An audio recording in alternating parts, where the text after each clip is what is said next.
واضح. شكرا أستاذ. نجي لعندك جيروم. مساء الخير. مرحبا بك. مساء النور. صحيح. جيروم مازال ما تعلمت شوية العربية. شويه. طيب معلش، يلا معلش نسمعوك بالفرنسية ما كانش مشكل.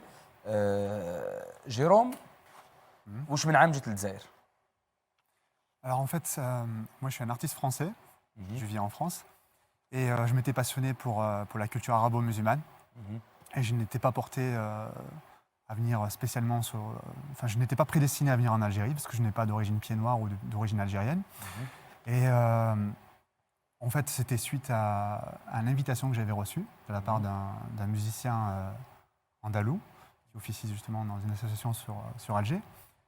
Et comme c'était le mariage de son frère, il trouvait que c'était une aubaine de me faire venir, de me faire découvrir ce qu'est son pays, parce que lui, il a eu l'occasion de venir en France. وفي وقتها كي جاتك الدعوة تخيلت باللي تقدر تولع بهذا البلد وتولي تحبه وتجيه في كل شهر تجيه، ولا كنت داير في بالك باللي جاي زيارة خفيفة وراجع لفرنسا؟ Je ne pensais pas, honnêtement, je ne pensais pas être prédestiné, je ne pensais pas que j'allais venir un jour en Algérie. Et puis bon, compte tenu de l'histoire qu'on a en commun, vu de France, l'Algérie reste quand même un pays sulfureux, reste un pays fermé, reste un pays hostile à la France. Et d'une certaine façon, avec tous les clichés que j'avais pu nourrir durant mon enfance et mon adolescence, vraiment, quand j'ai reçu l'invitation la première fois, j'ai un peu rechigné, c'est-à-dire j'ai traîné un peu les pieds pour me rendre au consulat, pour faire ma demande de visa. Et puis bon, comme il s'agissait d'un ami avec qui j'avais conversé depuis quelques mois. قلت لي كانوا عندك دي كليشي، كانوا عندك صور نمطية على الجزائر قبل ما تجي، وش هذا اللي كليشي اللي كانوا عندك؟ أعطينا أمثلة. J'explique en fait qu'on a vécu dans un racisme ordinaire, ce que j'appelle un racisme ordinaire. C'est-à-dire que déjà quand on était en école primaire, lorsque c'était la récréation, on faisait des matchs de foot, comme tous les jeunes garçons ont pu le faire à cette époque-là.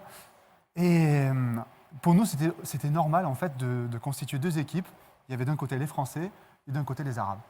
Et déjà quand on était enfant, ça nous paraissait de l'ordre du normal. Donc j'ai vécu avec ça, c'est-à-dire avec cette idée en fait qu'il y avait deux cultures incompatibles, qu'il y avait deux peuples qui ne pouvaient pas s'entendre en fait, on cohabitait tant bien que mal. Donc j'ai vécu avec cette idée-là en fait, avec des a priori, parce qu'en plus bon, c'est vrai qu'en plus ce qui vous porte préjudice, ce sont malheureusement les immigrés qui vivent en France et qui ont eu beaucoup de mal à s'intégrer. Bon, c'est vrai qu'il y a une part de responsabilité de la part des Français. Et donc, eux, ils ne sont pas représentatifs des Algériens. En fait, il faut bien faire le distinguo entre la population immigrée et les Algériens. Mais malheureusement, vu de France, nous, on ne s'en tient qu'à cette image-là. Pour nous, les Algériens, c'est ce qu'on voit en banlieue. قصدك يعني الجزائريين اللي تم فرنسا ما يعطوش الصورة الحقيقية للجزائري. Donc, je suis venu la première fois. En quelle année? En 2016. 2016. En 2016. Et donc je suis venu une première fois avec, je ne dis pas avec la boule au ventre, ça serait un peu exagéré, mais j'avais quand même de l'appréhension.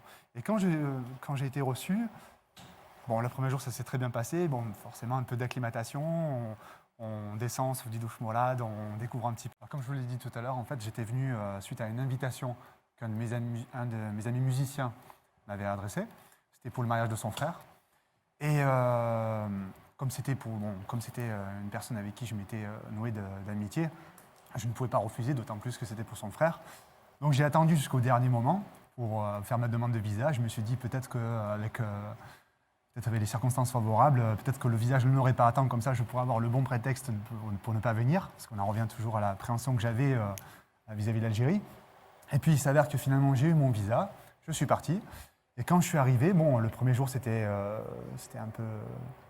C'est toujours pareil, la première fois que vous découvrez un pays, il vous faut un petit moment d'acclimatation. Mais j'ai été très très bien reçu dans la famille qui m'a reçu à Zeralda. Et ils se sont vraiment mis en cadre pour faire en sorte que tout se passe bien. Et le lendemain, on partait en direction de la Kabylie pour justement assister à la Fatiha, au mariage. Et là-bas, bon, je ne sais pas ce qui m'a... c'est difficile à retranscrire, même quand je me remémore un peu ces souvenirs. Je me suis senti un peu comme un poisson dans l'eau. En fait, les gens m'ont pris vraiment par la main. Et je me suis senti comme chez moi. Et c'est ce qui m'a poussé 3 mois plus tard à en revenir sur Alger pour justement parce que c'était durant l'époque du Ramadan, donc je voulais vivre un peu l'expérience du Ramadan. Et puis Cette première expérience avec l'Algérie, c'était vraiment troublant. C'est-à-dire que j'ai crapahuté un peu partout en Europe. Et ce que j'ai pu vivre en l'espace de 15 jours sur Alger et en Kabylie, la première fois, en termes d'intensité, c'est plus fort par rapport à tout ce que j'ai pu vivre en Europe. Donc c'est pour dire quand même que ça m'a pris vraiment à cœur. Et quand je suis rentré sur Marseille, au bout de 15 jours, j'étais dans un état, il ne faut même pas imaginer. Même ma famille de cœur, elle était, c'était un vrai déchirement. Hein. C'est une expérience vraiment troublante, bouleversante. Et quand je suis rentré, j'ai voulu un petit peu retranscrire cette expérience-là, ce ressenti. Et comme c'était sur le vif, forcément, c'était très émotionnel. Donc j'ai écrit une anecdote de voyage, comme ça, c'était une scène qui se passait à Alger, justement, quand j'étais en train de partir. Et puis, 2 jours après être revenu chez moi, dans le sud de la France, j'ai publié ce texte-là. Ça, je ne vous dis pas la réaction que ça a suscité. من هنا بدات فكره انك تكتب الكتاب تاعك تزيريه. Quand j'ai vu la façon dont je pouvais toucher le cœur des Algériens, ça m'a eu encouragé forcément d'écrire un livre. Mais à ce moment-là, je ne savais pas exactement ce que j'allais faire. Et puis, je me suis quand même posé quelques questions par rapport aux relations qu'on pouvait avoir aujourd'hui entre les Français et les Algériens.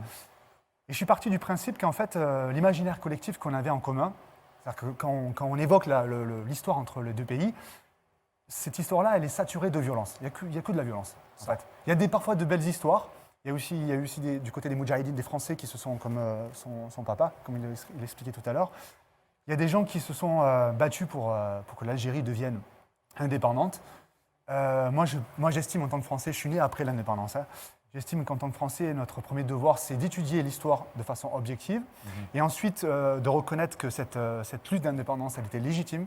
C'était quand même, volontaire, enfin, c'était vraiment légitime. On ne peut pas renier, je veux dire, ça.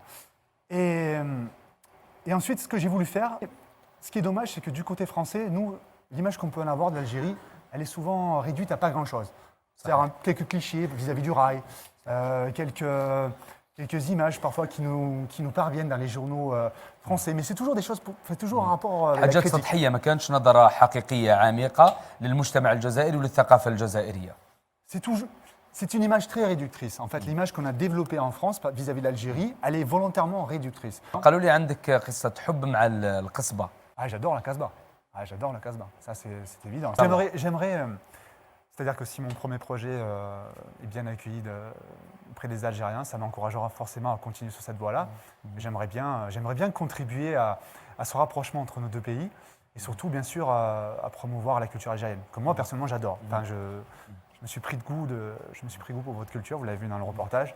Et pour moi, ça fait partie intégrante de ce que je veux ressentir, ce que je veux vivre au quotidien. Voilà. Et j'ai besoin de ma part d'Algérie. C'est pour ça que je viens régulièrement.